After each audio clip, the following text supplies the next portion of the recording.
강혜신의 오늘의 미국.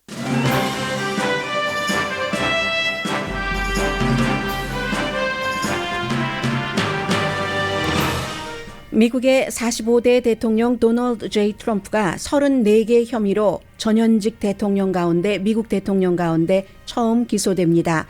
핵심 혐의는 포르노 배우와 잠을 자고 선거 자금법을 위반하면서 입막음용 돈을 줬다는 건데 미국에는 비극적인 기소입니다. 이번 기소에서 가장 중요한 게 트럼프가 차기 대통령이 돼선 안 된다는 명료한 이유를 보여주기 위한 것이라면 이번 기소는 실수라고 보는 전문가가 많습니다.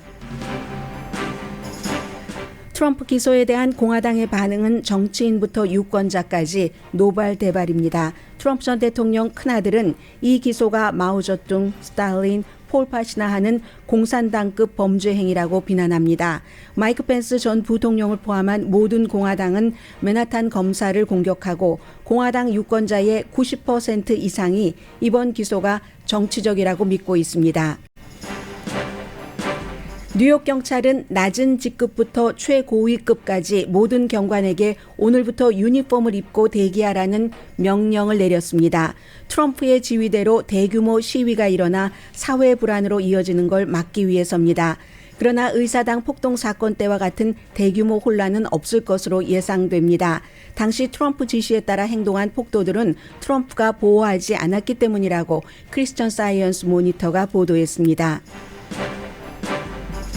LA 정치에서 파워 브로커였고 인종이나 홈리스 이슈에서 많은 일도 한 마크 리들리 토마스 전 시의원이 USC와 관련된 뇌물 혐의에서 유죄 판결을 받아 정치 생명이 끝났습니다. 그런데 부패 혐의로 유죄 판결을 받았는데도 이 판결을 슬프다고 말하는 사람이 많습니다. LA 타임스도 사설에서 같은 표현을 했습니다.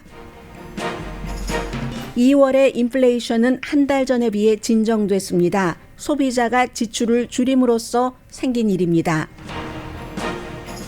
러시아와 국경을 맞댄 핀란드의 북대서양 조약기구 나토 가입이 터키가 승인함으로써 7월에 매듭지어집니다. 스웨덴의 나토 가입은 헝가리와 터키가 서로 다른 이유로 인준을 하지 않아 불투명합니다. 병원에 입원해 기관지염 치료를 받은 프란치스코 교황은 토요일에 퇴원해 일요일 팜 선데이 미사를 집전한다고 바티칸이 밝혔습니다. 여러분 안녕하십니까? 오늘의 미국 강혜신입니다. 네, 어제 오후부터 미국의 모든 뉴스는 트럼프 전 대통령의 기소에 전부 잠겨버렸습니다. 아직까지는 뉴욕의 대배심이 트럼프 전 대통령을 기소한 그 혐의 자세한 것이 밝혀지고는 있지 않습니다만 지금부터 하나하나 드러날 것이고 그리고 아마도 트럼프 전 대통령이 화요일에 이제 플로리다주에서 비행기를 타고 뉴욕으로 갈 것으로 예상이 됩니다. 그래서 이제 그때 머그샷도 찍고 등등 하면은 사람들의 반응은 어떨지, 미국이 어떻게 될지, 정치계 모든 것이 지금 다시 혼돈 속으로 빠질 수가 있습니다. 역사적인 것은 분명합니다. 그래서 역사적인 것, 공화당의 반응, 뉴욕의 시위에 대비 우리가 의사당 폭동 사건을 경험했기 때문에 이건 너무 중요한 문제고요. 그리고 이번 기소와 그 결과 대통령 선거에 미치는 영향까지를 맨 앞부분에 완전하진 않겠지만 간추려 보겠습니다. 역사적인 것이 분명하다고 네 번째 지금 말씀드리고 있습니다. 미국 대통령이 기소된 적이 없는데 이건 한 번도 아니고 이번이 가장 미약한 그런 그 케이스입니다. 앞으로도 여러 번 기소될 가능성이 있기 때문에 그렇죠. 오늘 그 뉴욕타임스 니콜라스 크리스토프 칼럼니스트 보니까 한국 전 대통령들은 5번이나 기소가 됐는데 그로써 한국의 정치가 발전됐다 이렇게 생각하는 사람도 있지만 지금 전반적인 분위기는 니콜라스 크리스토프 뉴욕타임스 칼럼니스트와는 좀 반대의 시각이 더 많아 보입니다. 물론 한국 대통령뿐만이 아니라 프랑스의 대통령이라든가 이태리 총리라든가 전부 기소됐죠. 감옥에 간 사람도 있지만 그렇지만 미국은 지금 수많은 추측과 억측과 분노와 시끄러움, 싸움 끝에 트럼프 전 대통령이 스토니 데니엘스라는 사실은 이 사람이 지금도 이제 스트립쇼 같은 것을 하거든요.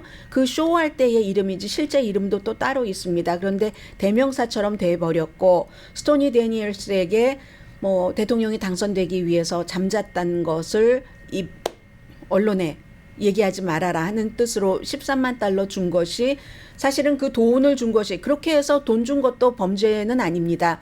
돈을 준 게 선거 자금으로 비밀리에 주고 이렇게 저렇게 했다는 혐의인데 아무튼 34가지랍니다. 화요일에 이제 전부 드러나겠죠. 그래서 기소를 한다는 건데 그게 이제 트럼프 전 대통령이 세 번째 부인과 결혼을 한 지 1년이 된 시점이었습니다. 멜라니아요. 지금의 그 부인. 그 시기에 그랬다는 거고 원래는 그 스테파니 클리포드라는 게 스토니 데니얼스의 진짜 이름입니다. 반응.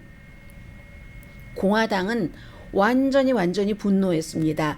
지금 마이크 펜스 전 부통령이 트럼프 전 대통령과 예비 선거를 치러서 본인이 트럼프를 이겨야 되는데도 불구하고 CNN 방송에 나와서 있을 수 없는 일이다라고 얘기를 했거든요.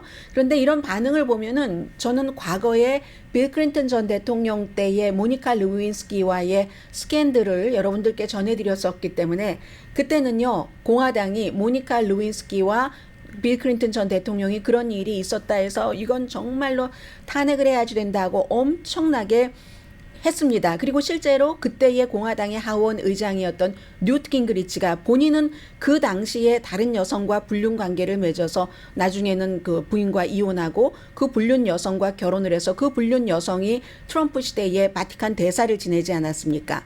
아무튼 공화당은 그 당시에 그랬고 민주당은 그 당시에 빌 클린턴 전 대통령이 모니카 루이스키와 그런 일을 저질렀어도 이건 탄핵감이 아니라고 얼마나 싸웠는지 모릅니다. 지금은 입장이 반대인 겁니다. 왜냐하면 많은 사람들이 스토미 데니얼스와 이 트럼프 전 대통령이 그렇고 그런 일이 있었을 거야 라고까지는 믿고 있는 겁니다. 그런데 시대도 지났고 당도 달라지니까 입장이 확 다르는 거죠. 그렇기 때문에 이 이슈가 트럼프 전 대통령이 과연 차기 대통령이 될 만한가 아닌가 이걸 따지기 위한 것이 강한 목적이었다면 이슈가 테크니컬리 기술적으로 약하다고 보는 사람이 많습니다. 공화당은 전례 없는 정치 박해다. 검사의 엘빈 브래그 맨하탄 검사의 남용이다. 트럼프 전 대통령은 인종차별주의자라고 했잖아요. 왜냐하면 이 검사가 흑인입니다. 맨하탄에서 처음으로 선출이 돼서 흑인 검사장이 된 사람입니다. 아마 혐의에는 이 검사에게 뭐 그런 일 같은 것도 하지 못하도록 하는 그런 것도 아마 포함되어 있는가 봅니다. 트럼프 자신 정치 방해고 엄연한 선거 개입이다. 트럼프의 아들은 앞서 헤드라인에서 말씀드렸습니다. 론 디센티스는 트럼프 전 대통령의 기소하고 체포하는 것을 내가 막겠다 주지사로서 그럴 필요 없어요. 그럴 필요 없으니까 그렇게 말하는지도 모르겠습니다. 트럼프 전 대통령은 지지자들에게 본인이 정치 박해 받는다는 것을 보여주고 싶어 하기 때문에 지금 돈도 많이 모으고 있습니다. 지난 한 주일 사이에 150만 달러가 모였다고 하고요. 다음 주 화요일에 맨하탄 법정에 출두를 하면은 지지자들이 엄청 더 많이 돈을 지원을 하겠죠. 린지 그레이엄 트럼프의 친구는 트럼프에게 많은 돈을 기부해야지 된다라고 얘기를 하면서 조지 소로스라는 사람이 맨하탄 검사에게 선거 자금을 많이 준 사람이다 하니까 소로스가 나 그 사람 모르는데요? 이렇게 얘기를 했고 조 스카보로 MSNBC의 호스트는 린지 그레이엄은 안다. 도널드 트럼프가 얼마나 나쁜 인간인지 알면서도 저런다. 위선 떤다 하는 얘기예요. 그런 얘기를 했고 월스트리트저널의 패기 누난이라는 칼럼니스트는 공화당 칼럼니스트입니다. 사실은 트럼프가 대통령이 되지 않기 위해서라면 이 사람도 트럼프가 대통령 되는 것을 원치는 않습니다. 공화당이지만 그러면 이 정도 가지고 해서는 안 된다. 왜 때로는 정말로 정치적인 목적이 있는 기소라면은 유권자들이나 많은 국민들이 납득할 수 있을 때 너무너무 확실할 때 하잖아요. 이 경우에는 트럼프 사업체의 돈을 그런 돈으로 쓰지 않는다고 하면서 마이크 코엔이라는 트럼프의 개인 변호사를 통해서 스토미 데니엘스에게 줬다 이거잖아요. 그걸 그런 일이 있었어도 지금 문제는 돈, 연방선거법을 위반한 건데 거기까지는 배심원들이 유죄 판결을 내려주지 않을 그럴 그 확률도 많고 하니까 그렇게 하는 것보다는 다른 이슈들이 많이 있으니까 더 확실한 이슈를 가지고 덮쳐야지 된다. 이게 공화당의 패기 누난 칼럼니스트의 지적이었습니다. 그럼 과연 49살의 엘빈 그브레그라는 뉴욕의 맨하탄 검사장이 정치적으로 이 일을 했는가? 지금 모든 매체에서 이 사람이 누구인가를 얘기를 하고 있는데 49살입니다.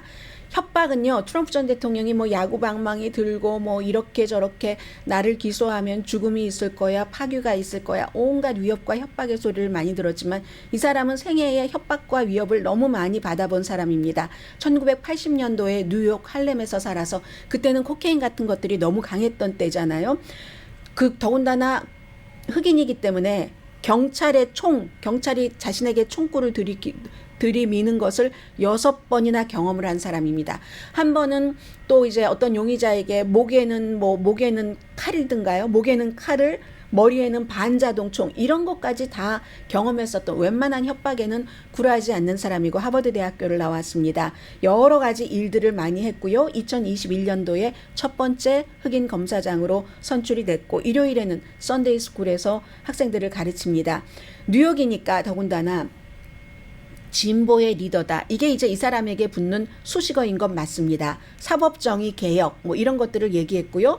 많은 뉴욕에 관련된 것은 잘한다 하는 것도 있고 중간에 본인이 사과한 것도 있고 하는데, 기본적으로 맨하탄 검사실은 여러분들 드라마 로 앤 오더 때문에 미국 사람들도 다 압니다.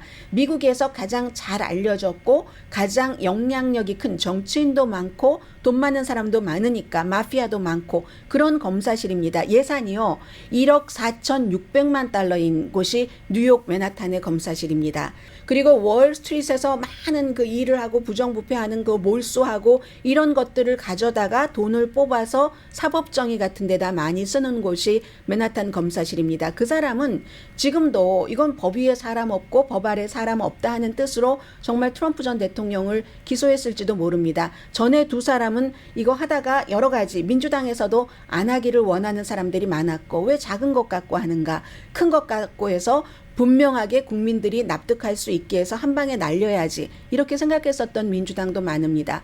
그러니까 이 사람은 공화당에서도 완전히 원수고 민주당에서도조차 이 기소에 대해서 완전히 만족하지 않는 머리 큰 정치인들이 많이 있습니다. 그런 걸 보면 정치적으로 과연 이걸 기소한 것인가, 그건 아닌 것 같고요. 왜냐하면 뭐 정치인이 될 뜻이 없는 사람이니까 앞으로는 어떻게 될지 모르겠습니다만은 루디 줄리아니 같은 사람, 크리스 크리스티 같은 사람, 이런 사람들이 검사하다가 정치인이 된 사람이잖아요. 그런데 검사로 계속 가려면 정치적인 판단을 많이 내려서는 그 검사의 자리를 계속 유지할 수가 없어서 신중한 검사로 한다. 그런데 그게 소용되는 게 아니거든요. 트럼프 전 대통령의 이 케이스는 윤리라든가 위선 이런 것으로 이루어지는 재판이 아니라 앞서 말씀드린 대로 스토미 데니엘스와 그렇고 그런 일, 그것도 트럼프 전 대통령으로서는 억울할 것 같아요. 딱 한 번 잤다고 하잖아요. 그 본인 데니엘스가 얘기하기를 한 번인데 보통 사람이 아니니까, 이게 또 대통령이었고 한창 막 누구나 다 주목하고 있던 때였고 선거 자금이 연관돼서 이렇게 되는 거지, 윤리와 위선으로 이루어지는 재판이 아니라, 민주당에서는 뭐 이거 알 카포네의 탈세라고 하지만 저는 그것도 좀 부당하다고 느껴집니다. 왜냐하면 알 카포네 같은 경우는 탈세 혐의로 기소가 됐지만 그 사람이 얼마나 정치가 아니라 업계에서의 라이벌을 죽이고 심지어 뭐 본인 말 듣지 않으면 내부에서도 살해를 얼마나 많이 했습니까? 트럼프 전 대통령은 그런 걸 한 사람은 아니잖아요. 그래서 판사가 여러 가지로 볼 때 그런 관계는 있었어도 그 돈을 준 게 그렇고 그렇다고 하고 유죄로 판결 내리지 않을 수도 있다는 거죠. 그리고 미국에서 한번 그런 적이 있습니다. 민주당이었던 존 에드워즈라고 굉장히 인기가 있었고요. 정말 대통령이 될 뻔했어요. 그런데 와이프가 아파 있었을 때 아무도 그가 그러리라고 생각하지 못했습니다. 암이고 이랬을 때 이제 불륜이 있었고 거기에 트럼프 전 대통령과 비슷한 이런 돈 문제, 결국은 나중에 그게 유죄가 되지 않았었거든요. 연방선거자금법 위반은 아니다 했었기 때문이네. 그래서 물론 뉴욕에서 배심원들이 나오니까 뉴욕은 정치적으로 트럼프 너무 싫어하고 검사에게 유리할 수는 있으나 결과는 알 수가 없습니다. 그리고 여론도 중요하잖아요. 퀴니피악의 여론조사 결과 공화당의 93%는 이게 기소된다면, 이것도 기소 전에 발표된 여론조사 결과거든요. 이건 정치적인 거지. 무당파가 70%, 심지어 민주당조차도 30%가 뉴욕 맨하탄 검사실이고 하니까 이건 정치적인 것이 들어갔어 라고 얘기를 하고 있습니다. 그러면 이것으로 트럼프 전 대통령이 해를 입느냐? 다른 정치인이라면 당연히 해를 입겠죠. 정치 생명이 끝일 수도 있지만 트럼프는 다릅니다. 트럼프는 달라요. 그리고 심지어 유죄 판결을 받는다 하더라도 미국 법으로 트럼프 전 대통령은 계속 대선에 출마할 수 있습니다. 게다가 무죄를 받으면 날개를 다는 거죠. 다른 그 이후에 있을 많은 케이스에도 거봐 다음에 올 것도 또 이거는 정치적으로 하는 거야. 지난번처럼 하고 트럼프 전 대통령이 날개를 달 수가 있을 겁니다. 물론 본선거에서는 공화당이 아닌 무당파도 있고 민주당이 있으니까 또 그것이 달라질 수 있고 또 이 같은 재판을 거쳐가는 과정에서 선거 캠페인에 몰두하지 못하고 하기 때문에 트럼프 전 대통령이 다른 후보들에 비해서는 캠페인을 하는 데는 피해가 될 수 있지만 여러분들 생각을 해보세요. 이 케이스로 여러분들께서 트럼프 전 대통령에게 투표를 하려고 했는데 마음이 바뀌시겠습니까? 또 이 케이스로 트럼프에게 투표하지 않으려고 했다가 트럼프에게 투표를 하겠습니까? 정치적으로는 이미 결정을 한 사람은 아무런 영향을 받지 않는 그 같은 기소입니다. 그렇기 때문에 트럼프가 대통령이 돼서는 안 된다. 미국이라는 나라에. 여기에 어느 정도 영향을 주는 기소가 나오려면 법적으로도 더 명확해서 이건 정말 안 되겠다. 야, 이런 사람을 대통령으로 뽑으면 나도 그동안 뭐 마음에 안 드는 부분도 있지만 그의 여러 가지 정책은 좋아했는데 이건 안 되겠네 하는 그 정도의 건수가 있는 것을 가지고 기소를 해야지 된다는 얘기를 하는 겁니다. 다음 주에 기소되고 나서 뭐 시위 그 부분에 대해서는 지금 뉴욕에 살고 계시는 분들도 워낙 많고 하니까 잠시 뒤에 LA의 또 다른 빅 이슈와 함께 말씀을 드리겠고 그리고 이게 끝이 아닙니다. 여자에 관한 문제요? 하나가 아니거든요. 또 중요한 것도 또 있고 그보다는 결국은 가다가 가장 중요한 것은 조지아주 그 애틀란타 풀튼 카운티에서 본인이 이기게 하기 위해서 막 공화당 주지사에게 전화 걸고 총무처 장관에게 전화를 걸어서 표를 하나만 더 만들어내라. 바이든보다 하나만 더 만들어내서 선거인단 갖도록 이렇게 하는 게 이제 기소가 되거나 의사당 폭동 사건에 대해서 아주 그 기소가 된다던가 이런 일이 있을 때 이거는 사실은 의사당 폭동 사건에 관한 것으로는 미국 밖에서는 이 사람은 그런 일을 주도를 했기 때문에 미국 대통령이 될 자격이 없다고 보는 세계 모든 나라가 그렇게 보고 있지만 아무튼 이 기소는 트럼프 전 대통령에게는 당장은 좋고 장기적으로는 타격이 될 가능성도 높고요. 미국의 자존심에 타격이 된 건 분명하죠. 리처드 닉슨도 그렇고 그런 일로 워러게이트 나중에 사면을 받았고 빌 클린턴이 본인이 이제 뭐 결국은 탄핵되진 않았지만 나중에 대통령에서 물러나고 나서 기소될 수 있기 때문에 대통령 당시에는 또 면책 특권이 있으니까 기소될 수도 있기 때문에 본인이 잘못을 나중에는 인정을 했죠. 모니카 루이스키와의 불륜에 대해서 내가 거짓말했었다. 그때 중요했던 이슈가 대배심에서 저 사람 몰라요, 알아요 하는 거짓말이었잖아요. 그래서 거짓말한 것을 인정을 하고 벌금도 냈습니다. 또 하나는 변호사였잖아요. 와이프와 남편이 전부. 변호사 자격증도 포기하는 것에 동의를 하고 그래서 미국에서 기소되지 않았던 겁니다. 미국은 그때까지만 하더라도 그 국가의 대통령이 기소되는 것을 치욕이라고 생각하고 있기 때문에 그래서 지금까지 한 번도 기소되지 않았는데 지금 트럼프 전 대통령은 이제 다음 주에 공식적으로 기소가 될 것이고요. 내가 기소되면은 시위하라 했기 때문에 이제는 모든 세계에서 그게 어느 정도가 될 것인가 하는 것을 불안한 눈으로 쳐다보는 날이 월요일쯤 되면 무척 불안해지겠죠.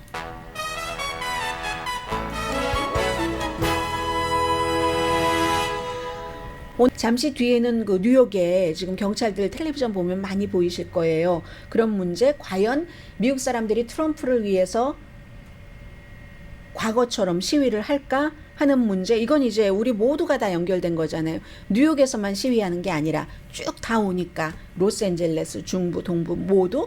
그리고 오늘 로스앤젤레스 타임스 사설을 소개를 해드리겠는데 어제 오후에 마크 리들리 토마스 시의원 자리를 정직당하고 이제 17개월 만에 유죄 부패 혐의에 대해서 유죄 판결을 받았기 때문에 선고 공판은 8월에 있지만 이제 그 사람은 더 이상 정치인을 할 수 없는데 그런데 이 마크 리들리 토마스에 대해서는 아쉬워하는 그런 그 표정이 많이 있거든요. 왜 그런지 잠시 뒤에 전해드립니다. 그리고 이 케이스는 그레이스 유 전에 한미연합회 회장도 지냈고 그레스 유 변호사가 한인타운 그 선거구를 한데 묶는 데는 굉장히 큰 역할을 했죠. 또 이 10지구 선거에 나가기도 하고 해서 이제 또 포커스를 받는 부분이기도 하고 잠시 뒤에 전해드립니다. 라디오 서울 방송 오늘의 미국 듣고 계십니다. 네. 기사가 어디로 다 갔는가 했어요. 네. 어디로 다 갔겠어요? 있는 자리에 있는데 괜히 제가 불안해하는 것이죠. 자, 지금부터는 뉴욕에 지금 전체적으로 오늘부터 모든 경관이 비상대기령이 내려졌거든요. 맨하탄의 검사실 그 주변도 마찬가지고, 왜냐하면 검사실이 뭐 지난 주말에 뭐 파우더도 배달이 됐고요. 지금 트럼프 전 대통령을 기소한 맨하탄의 대배심이 이제 기소를 한 거지만 다수결에 의해서 그렇게 한 거지만 그 검사에 대해서 내가 너를 죽일 거야 하는 위협의 편지도 오고 했습니다. 그래서 보통 이제 이런 때는 경찰력이 굉장히 작으면은 뭐 군인들도 들어가고 방위군도 들어가고 하잖아요. 그런데 아직까지는 나중에는 어떻게 될지 모르겠습니다만은 뉴욕의 경찰이 36,000명이나 되기 때문에 더군다나 이제 그 특수훈련을 받은 그런 그룹들이기 때문에 우리가 뉴욕 경찰국에서는 우리끼리 일단은 알아서 하겠다 지금 이런 얘기를 하고 소셜 미디어도 계속 워치하고 있다고 얘기를 하고 있고요. 또 그 이미 의사당 폭동 사건에서 많은 교훈을 얻었기 때문에 현재로서는 글쎄요. 굉장히 많은 사람들이 지금 트럼프 전 대통령 기소에 대해서 분노를 하고 있기 때문에 뭐 법무부에 대해서도 민주당에 대해서도 언론에 대해서 무척 많은 비난을 쏟아내고 있습니다. 그런데요, 크리스천 사이언스 모니터가 지적하기를 트럼프 전 대통령에 대한 이 시위와 관련해서는 비난도 있다고 얘기를 합니다. 아니 의사당 폭동 사건 때 그렇게 나도 간다고 가서 하라고 하고는 그 사람들이 지금 1,000명 정도가 기소가 돼서 그 가운데서 58%가 형량 선고를 받았습니다. 지난주에도 제가 3년 형량을 선고받은 어떤 그 여성을 말씀을 드렸는데 그동안에 트럼프 전 대통령은 그전에는 말로 나를 위해서 뭐를 해라 하고 막상 그 사람들이 곤경에 처하면 아무 일도 안 한다는 것을 봤다는 겁니다. 그래서 직접 트럼프를 위해서 아주 맹렬하게 시위하는 뭐 말하자면 돌격대 같은 것을 하기로 자처하는 사람들은 한번 겪었기 때문에 많지 않을 것이다 하는 게 크리스천 사이언스 모니터의 얘기입니다.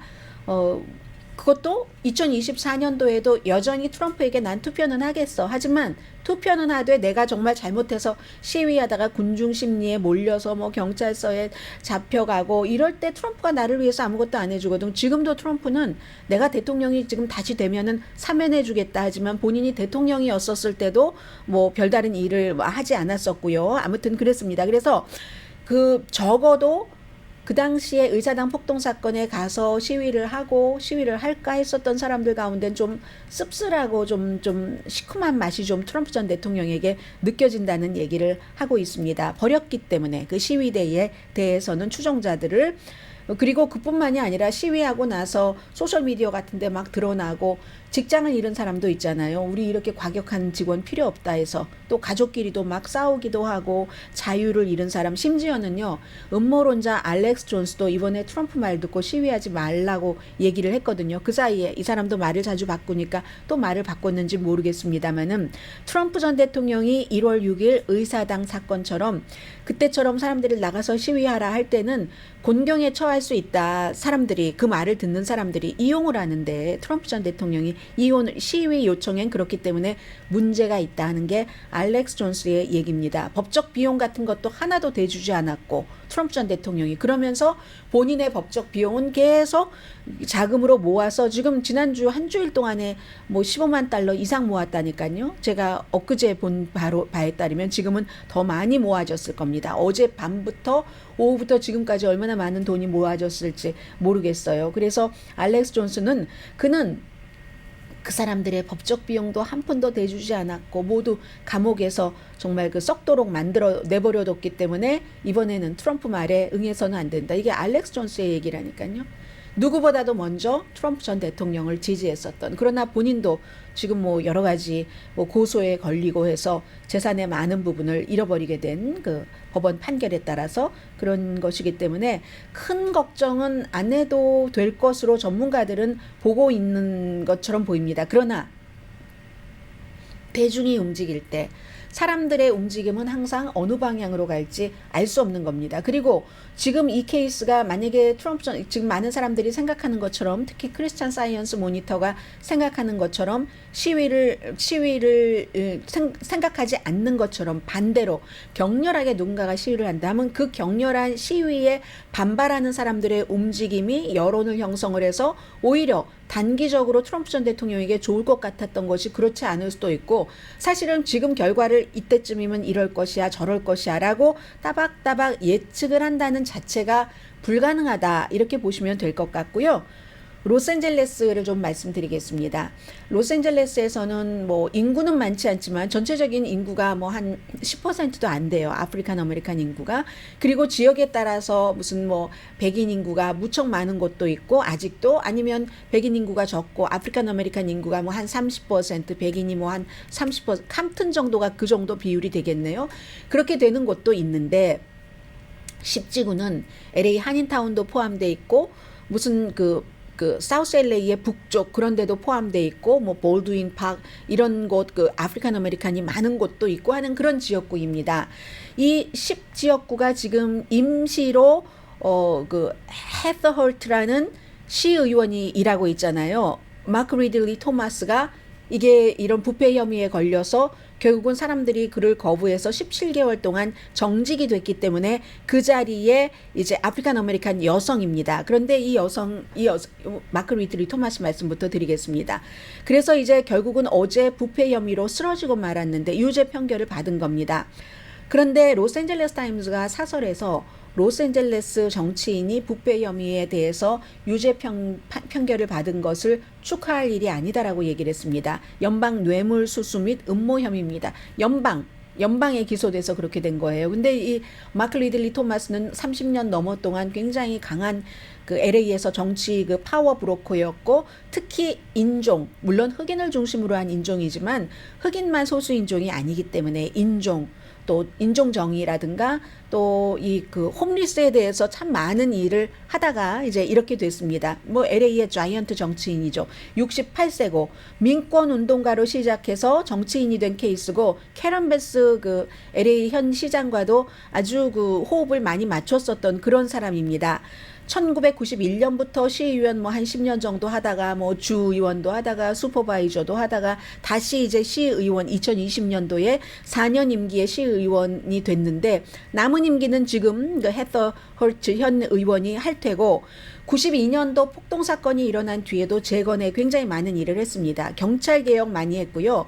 무슨 마틴 루터 킹 그 병원이 완전 뭐 킬러 킹이라고 불렀잖아요. 아주 병원이 형편없어서 그런데 그런 것들을 개조한다던가 많은 일을 했는데 유권자들이 야 이제 그 사람도 부정부패 혐의로 저렇게 됐으니까 우리가 누구를 위해서 투표를 해야지 돼? 도대체 정치인들이 본인들을 위해서 일하는 거야? 우리 유권자들을 위해서 일하는 거야? 하고 투표하는데 심드렁할 수도 있다고 LA타임즈가 사설에서 쓰고 있습니다. 근데 그게 사실은 아니라고도 얘기를 하고요. 지금 몇 년 사이에 14지구 한인분들이 많이 살고 계시는 뭐 비아 마리솔 그쪽 지역까지 커버하는 그 엘세리노도 커버하고 하는 그 하일랜드 팍 등등 LA 다운타운도 포함되고 소토 스트리트 등등 호세프 이자도 이제 그렇게 됐고 그 이전에도 또 다른 사람도 그렇게 돼서 감옥살이도 하고 했잖아요. 몇 년 사이에 세 번째인데 이게 도대체 괜찮은가 하면서 이 그 마크 리들리 토마스의 경우는 이 케이스로 이 부패한 혐의에 대해서 유죄 판결을 받은 케이스로 도움을 받은 한인들도 제가 아는 한인도 있습니다. USC의 사회복지학과 학장과 공모를 해서 자신의 아들이 이제 뭐 성추행 이런 거 조사받기 시작하고 할 때 가족의 레가시이기도 하니까 주 의원이었을 때 세바스천이요 주 하원 의원이었을 때 한인이 보좌관이기도 했죠. 그 당시에. 그래서 한인 보좌관에게도 알리지 않고 어느 날 갑자기 사임해버리고 했는데 그 아들이 그런 일을 겪고 있을 때 아버지가 이제 USC에서 이제 그 풀 장학금으로 이 아들을 대학원 공부를 하게 하고 그 대신에 이제 USC와 그 LA가 뭔가 계약을 하게 해주고 특히 사회복지학과에서 USC에서 모든 것을 다 가르칠 수 없으니까 다른 학교에 이제 다른 곳에서 이렇게 뭐 학점을 딸 수 있도록 학교 외부에서 조금 더 쉽게 이렇게 하는 것을 허용을 해서 사회복지사가 많이 등장을 했죠. 한인들도 당시에. 그렇게 하는 것을 본인의 아들을 거기에 입학시키고 풀 장학금 주고 하는 것과 거래를 했다는 겁니다. 그때는 슈퍼바이저였어요. LA 그 시의원이 아니라. 그렇게 해서 아무튼 전 그 사회복지학과의 학장인 마릴린 풀린이 유죄 인정을 했고요. 뇌물을 받은 혐의에 대해서. 그리고 10만 달러를 당시에 그리고 굉장히 어렸어요. 세바스찬에게 그가 운영을 하는 그런 재단으로 돌려서 그 이제 선거 기금으로 주고 이렇게 했는데 마크 리들리 토마스는 지금까지 계속 그 뭐 돈을 받고 한 것은 불법이 아니다. 어차피 마크 리들리 토마스 자체가 그 같은 프로그램을 지지를 했었고 그 프로그램으로 인해서 커뮤니티가 조금 도움을 받았으니까. 왜냐하면 그때 그 사회복지 그 프로그램으로 학위를 받은 사람들이 무슨 뭐 홈리스라든가 뭐 정신 이상자라든가 이런 사람들을 위한 상담들도 많이 하고 있거든요. 한인들도 마찬가지로 그랬습니다. 그러나 배심원들은 그 말을 듣지 않고 유죄 판결을 내려서 19개 혐의 가운데서 7개의 유죄 판결, 음모, 뇌물, 뭐 우편 사기 등등. 그렇기 때문에 그의 레가시를 수십 년의 레가시를 망쳤습니다. 다시는 정치인으로 돌아갈 수 없습니다. 이 사람이 얼마나 강했냐면 기소 중에도 150만 달러를 법률 비용으로 모아서 최고 수준의 변호사를 고용을 했는데도 연방 검찰에는 이게 승리인 것 분명합니다. 8월 14일에 형량을 선고하고 당연히 항소하겠죠. 그런데 이러한 것들이 이제 유권자들에게는 야, 당신마저도 그럴 수가 있어? 그런 생각을 할 수가 있고 그리고 그렇기 때문에 마크 리들리 토마스가 이 케이스는 그렇지만 다른 케이스에서 LA의 정치인으로 굉장히 많은 일을 했기 때문에 축하할 만한 그런 기분도 아니고 축하할 만한 가치가 있는 게 아니다. 이 사람이 부정부패로 그렇게 유죄 판결을 받았다고 해서 이런 얘기를 하고요. LA타임스의 한 칼럼니스트는 여자 그 아프리칸 아메리칸 칼럼니스트인데 나는 자녀는 없지만 마크 리들리 토마스의 그 아들을 세바스찬을 USC의 그 대학원에 입학시키고 하는 것을 이해를 할 만하다. 아들이 그런 오점이 있었을 때 아버지로서 뭐 이런 얘기를 하면서 그게 옳다는 건 아니지만 미국에 이 사람은 아프리칸 아메리칸이잖아요. 마크 리들리 토마스도 아프리칸 아메리칸이고 백인 사회에서는 흔히 있는 일이다. 이렇게 얘기를 하더군요. 그래서 부당하다. 심지어 트럼프 전 대통령도 딸 사위를 전부 백악관으로 데리고 들어가지 않았느냐. 왜 백인 사회에서는 흔한 일이 한 수십 년 동안 많은 좋은 일도 한 정치인을 아프리칸 아메리칸 정치인을 이렇게 거꾸러뜨리느냐. 이건 부당하다. 이렇게 칼럼 쓴 사람도 있어요. 그래서 이 케이스는 그렇고 그리고 이제 내년 3월 달에 예비선거가 있고 그다음에 본선거가 있는데 그레이스 유와 헤더 헐트 현 시의원이 뭐 겨룰 가능성도 아주 높고요. 그런데 헤더 헐트 이 현 시의원이 카멜라 해리스가 연방 상원의원이었을 때 캘리포니아주 전체적으로 주 전체 사무실의 디렉터를 했던 여성입니다. 아프리칸 아메리칸으로서. 그리고 또 많은 그 밖에도 필드 오피서의 경험이 굉장히 많거든요. 그래서 그레이스 유 후보 같은 경우는 액티비스트 그 활동가로서 굉장히 일을 했고 이 사람은 그쪽에서 조금 더 그 가까이에서 일을 했었고 이런 부분 이건 이제 나중에 말씀드릴 수 있을 것 같고요. 잠시 뒤에 경제 뉴스 전합니다.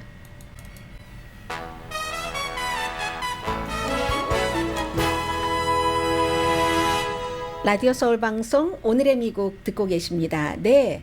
뭐 연방준비제도가 좋아하는 그런 그 지표가 나왔네요. 개인 소비 지출 지수 얼마나 돈을 썼는가 2월 달에 1월 달에 비해서 PCE요. Personal 뭐 Consumption 뭐 이렇게 되는 그런 증가폭이 2월 달에 한 달 전인 1월에 비해서 내려갔습니다. 돈을 증가하기는 했는데 그 폭이 내려갔다는 거거든요. 1월 달에 비해서 돈 쓴 것 0.3% 늘어났는데 1월 달에는 12월 달에 비해서 0.5% 늘어났거든요. 그리고 1년 전에 비해서는 개인 소비 지출이 2월 달에 1년 전에 2월 달에 비해서는 5%가 늘어났고 1월 달에는 1년 전에 1월 달에 비해서 5.3%가 늘어났으니까 이것도 역시 1년 전으로 비교를 하나 한 달 전으로 비교를 하나 2월 달에는 돈을 조금 덜 썼다는 얘기입니다. 증가하긴 했지만 그 증가하는 폭이 줄어들었으니까는요. 전문가들이 예상했었던 것보다 돈을 덜 썼습니다. 변동이 많은 식품과 에너지를 빼면은 2월 달에 개인 소비 지출 0.3% 증가했고, 아무튼 뭐 이렇게 증가폭이 예상했었던 것보다도 크지 않다 하는 것은, 외식도 줄였고요. 사람들이 자동차를 많이 사지 않았답니다. 1월 달에 비해서도 그렇고.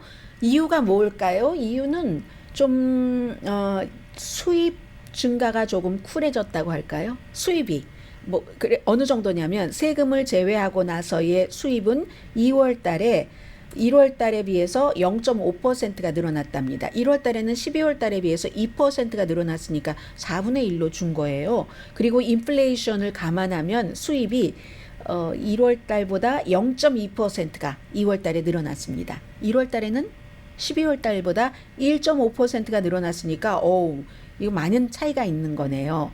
그럼 왜 사람들이 돈을 이렇게 안 쓰고 하는 게, 말씀드린 것처럼 수입 때문에 그렇고, 그래서 결국은 이게 그 물가 상승이 슬로우해진다. 수요가 그럭저럭해지고, 그래도 인플레이션은 연방준비제도의 목표인 2%보다는 높지만, 사람들이 지금 은행 위기에 너무 깜짝 놀라 있는 아직도 그런 상태이기 때문에 정책 위반자들에게는 어느 정도 안도감을 줄 수 있는 그런 겁니다. 그래서 지금 그 백악관이 리저널 뱅크에 대해서 새로운 룰을 적용을 해야지 된다고 의회를 압박하고 있거든요. 이 리저널 뱅크라는 게 빅뱅크가 있고 리저널 뱅크가 있고 커뮤니티 뱅크가 있기 때문에, 대체로 한인 은행들은 아무리 큰 은행이라 할지라도 커뮤니티 뱅크에 가깝고요. 리저널 뱅크라고 하면 미국의 좀 각 주마다 좀 지점이 조금 많고, 빅뱅크만큼은 아니지만 좀 어느 정도 규모가 되는, 뭐 천만 달러래요. 제가 1,000억 달러 이상 돼서 실리콘밸리 뱅크가 2천억 달러 조금 넘었으니까 뭐 그 정도는 되는 그런 것을, 작게 1,000억 달러에서 많게 뭐 한 2,500억 달러 뭐 이 정도까지를 그 지역으로 많이 그 지점들이 있는 리저널 뱅크라고 보는데, 그런 은행들에 대한 아마 규제를 강화할 모양입니다. 한인은행의 경우는 뱅크 오브 호프가 거의 200억 달러까지 자산 규모 갔다가 190억 달러 정도 되고, 그 다음에 이제 한미은행이 73억 달러, 우리뱅크가 31억 달러, 그 다음에 이제 거의 뭐 20억 달러, 뭐 18억 이 정도 되잖아요. 그래서 거기에 대한 그 요건을 트럼프 시대에 약화시켰기 때문에, 그런 요건을 감시하는 것을 약화시키니까 아무래도 느슨하게 이때 돈을 많이 벌어야지 하고,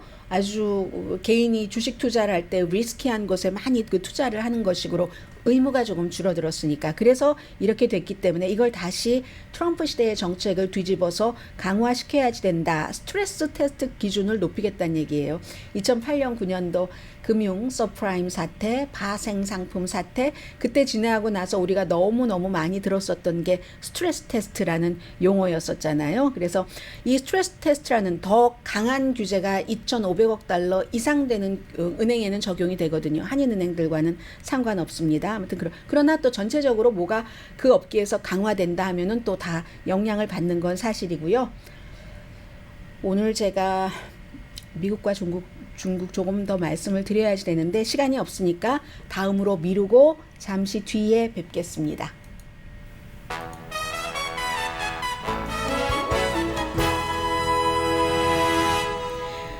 라디오 서울 방송 오늘의 미국 듣고 계십니다. 트럼프 전 대통령 인정신문이 다음 주 화요일 동부 시간으로 2시 15분, 로스앤젤레스 시간으로 오늘의 미국이 끝나고 나서 2시간 15분 지난 아침 11시 15분에 있습니다. 그러니까 화요일에는 로스앤젤레스 아침 11시 15분, 동부 시간 2시 15분, 이때는 세 개가 전부 뉴욕의 맨하탄 법원을 쳐다보고 있겠네요. 그야말로 모든 사람들이 이제 기소가 될 때 똑같이 인정신문 받고 하는 그 과정을 미국의 45대 대통령이 그대로 거치게 됩니다. 러시아와 국경을 맞댄 국가가 지금 우크라이나가 있고, 우크라이나 위에 벨라루스가 있고, 뭐 핀란드가 그 러시아로서는 서북쪽으로 800마일 정도 국경을 맞대고 있잖아요. 그리고 노르웨이가 조금 맞대고 있고, 노르웨이는 그 사이에는 노르웨이와 또 이 핀란드 사이에 스웨덴이 있습니다. 그런데 이 스웨덴과 지금 그 핀란드가 나토 북대서양 조약기구에 가입을 하려고 처음에 신청서 같이 냈다가 나중에 분리를 했잖아요. 왜냐하면 이거 터키가 도저히 스웨덴은 안 해주겠어. 터키뿐만이 아니라 지금 헝가리도 안 해준다고 버티고 있는데 나중에는 어떻게 될지 모르지만요. 그래서 이제 핀란드는 일단 터키가 오케이 해서 7월 달에 리투아니아에서 뭐 다음 주부터도 참석할 수 있을 것 같은데요. 공식적으로 이제 가입이 된다고는 하는데 나토 사무총장이요. 옌스 스톨텐베르그가 나토의 31번째 가입 국가인 것이고 나토가 1949년도에 바르샤바 조약이라는 게 있고 북대서양 조약기구가 있어서 바르샤바 조약은 구소련이 막 주도를 했었던 거고 근데 그 바르샤바 조약기구는 불과 얼마 많이 가입하지 않았고 나중에 흐지부지 됐는데 그에 비해서 나토는 지금 점점 커지고 있고 심지어는 뭐 일본, 한국도 이거 나토에 가입해야지 되나 하라고 하는 건가 지금 이런 말들이 오고 가고 있잖아요. 유럽을 넘어서 이제 아시아까지. 미국과 그 구소련의 냉전 시대의 바르샤바 조약, 북대서양 조약기구 있었던 것이 하나는 무너지고 하나는 이렇게 돼서 지금 핀란드가 나토에 가입을 하게 됐는데 핀란드가 사실은 나토에 가입하지 않은 것이 지금까지는 그 구소련에게 나토에 가입하지 않는다 해서 구소련의 침공은 받지 않았죠. 그러나 굉장히 많은 그 내정 간섭이라든가 정치적인 영향권 안에 들어갔었던 것도 사실입니다. 그런데 이번에 보니까 우크라이나를 침공하니까 이거 큰일 났어. 나토라는 것이 경제적인 기구가 아니라 정치적인 기구이기 때문에 헌장 5조에 우리 한 국가가 침공당하면 모든 국가가 다 침공당하는 것으로 생각하고 한 국가가 침공한 국가 한 국가 대 우리 뭐 30개면 30, 31이면 31개국이 모두 달라붙는다 군사적으로 하는 거잖아요. 그래서 그랬는데 스웨덴의 경우는 터키도 인준하지 않고 헝가리도 인준하지 않는데 헝가리 같은 경우는 요즘 독재니까 그 스웨덴이 헝가리가 민주주의를 정말 그렇게 쇠퇴시키고 막 이런 식으로 얘기를 하면서 유럽연합 쪽에서 가는 자금 같은 것도 좀 막았다. 헝가리의 얘기예요. 그리고 터키 대통령은 에르도안 대통령은 리셉 뭐죠? 중간 이름이 타립 에르도안 대통령은 5월 달에 선거를 치르는데 스웨덴이 중립국가잖아요. 그러니까 웬만큼 인간 본연으로 해서 많은 사람들을 보호를 하는데 터키도 인종 분포가 너무 심각하기 때문에 터키의 에르도안에게 강력하게 반기를 드는 쿠르드족을 그냥 스웨덴이 그냥 뭐 우리 인정을 하고 용납을 하고 심지어 스웨덴의 수도인 스톡홀름에서 쿠르드족이 막 터키 에르도안 물러나 이런 시위를 해도 허용을 한다는 얘기입니다. 그런데 우리가 어떻게 나토에 가입을 시킬 수 있겠어? 이게 지금 터키의 주장이거든요. 그렇기 때문에 어떻게 될지는 모르겠습니다만 스웨덴은 지금 포기하지 않고 있고 선거가 끝나고 나면은 5월 달에 또 에르도안이 뭐 본인이 이기면 이긴 자의 어떤 또 마음이 있는 거고 지면은 정권이 바뀌어서 어떻게 될지 모르고 스웨덴도 이제 나토에 가입을 해서 나토는 점점 커지는 거죠. 러시아가 우크라이나를 침공한 이후에 넘버 원 독일이 러시아에서 좀 등을 돌렸다. 그리고 넘버 투 중립국이었던 스웨덴, 핀란드조차도 나토에 가입을 했다. 스웨덴은요. 중립을 지킨다는 그 여러 가지 그 유럽에서 분쟁을 일으키지 않고 한다는 그런 것도 있었지만 또 다른 숭고한 것은 러시아가 있고 러시아의 서쪽에 핀란드가 있고 그 중간에 스웨덴이 있고 그리고 스웨덴의 또 서쪽에 노르웨이로 이렇게 붙어 있잖아요. 4개 국가가.